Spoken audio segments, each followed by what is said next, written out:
কিন্তু স্বর্গে একটা অসুবিধা আছে। সেই অসুবিধাটার জন্য আপনারাই বিচার করেন যে আপনারা স্বর্গে যাবেন কিনা। স্বর্গে, সঞ্জয়বাবু, স্বর্গে একটা অসুবিধা আছে। সেটা হচ্ছে কি, যে যেই পরিমাণ আপনার ক্ষুধা লাগবে, স্বর্গের দেবতারা এই পরিমাণ আপনাকে খেতে দেবে না। ওখানে সুন্দর সুন্দর পাকা ফল আছে, কিন্তু গাছের ডাল থেকে ছুটে আপনি খেতে পারবেন না। ক্ষুধার ঠেলায় আপনি জল খেতে যাবেন, ওই সরোবরে, নদীতে যে স্রোতস্বিনী ধারা আছে, ওই জল আপনি হাতে উঠে খেতে পারবেন না। তো ওখানে যারা স্থায়ী দেবতা আছে, ওরা যা খাইতে দেবে আপনার তাই খেতে হবে। ফলে স্বর্গীয় শান্তি নেই। আমার এখানে অনেকগুলো গ্রন্থ আছে, এই গ্রন্থের একটা গ্রন্থে লেখা আছে যে স্বর্গীয় শান্তি নেই। জান্নাতে সব রাখা আছে।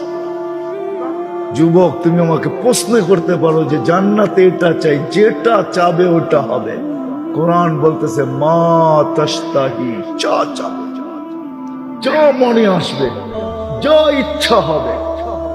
ওয়াতালুদ্দু আয়ুনুকুম, চোখে যেটা লাগবে, লাগতে দেরি পাইতে দেরি হবে না।